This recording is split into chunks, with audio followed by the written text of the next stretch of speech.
Please like and subscribe, guys.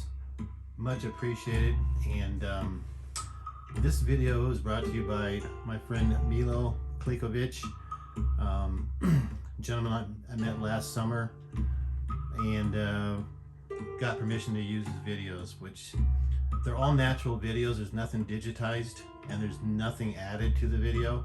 It's just basically straight shooting and getting the natural colors of what he's showing. The reason I'm bringing that up is this is what this TV brings to the table that other TVs cannot bring as well, is the spectacular three-dimensionality of what you're seeing, like this right here, for instance, the tree bark. You have the branches, and all the little fine details is what the cognitive processor brings to the table, more so than any other TV I've ever seen. Is it better than my Z9F 75-inch? Yes, it is. I know some people, I just had a comment in my last video that someone had a hard time believing that. It is. It has everything that the Z9F has, and then it has the extra punch of extra three-dimensionality, more lifelike images, and of course the deep, dark, digital black levels. That's missing with LED. Even though the Z9F had outstanding black levels, this is an OLED. But this has reserve. The reserve is the extra nits that other OLED TVs can't provide. They bring up the brightness, so therefore you have the LED brightness versus, I mean not versus, but, and then you have the OLED blacks. So you mix them together and you have damn close to the perfect TV I've ever seen.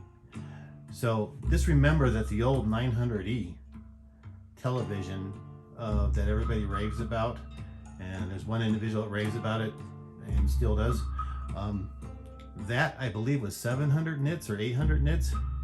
You guys could leave in the comment section how many nits it actually really was, but I mean, and it didn't have good black levels.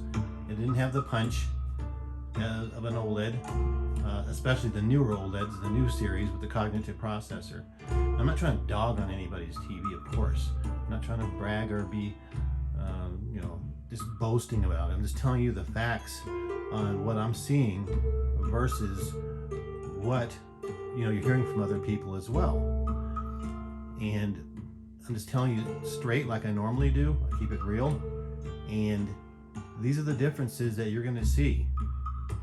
I mean, this is all natural, nothing done to the picture, and it looks on my TV as if I was actually there, as if I was in his car driving, or the way he's panning here.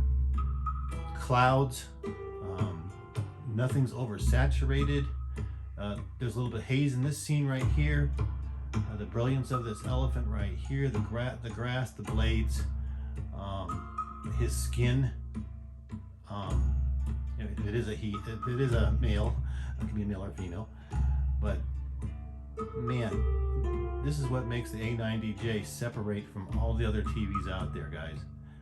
And until you buy one or see it yourself and bring it home, not at the store, but bring it home, you won't realize that until you actually do it yourself. And you know, I had two friends of mine, they were always talking about the A90J, and they loved it, this and that, but even them telling me about it so much, I really can't get a grasp on it until I actually get it home. So this is going to be tough to beat for some time to come as far as OLED. If they peak it up even higher than this, then the brightness would be pretty amazing.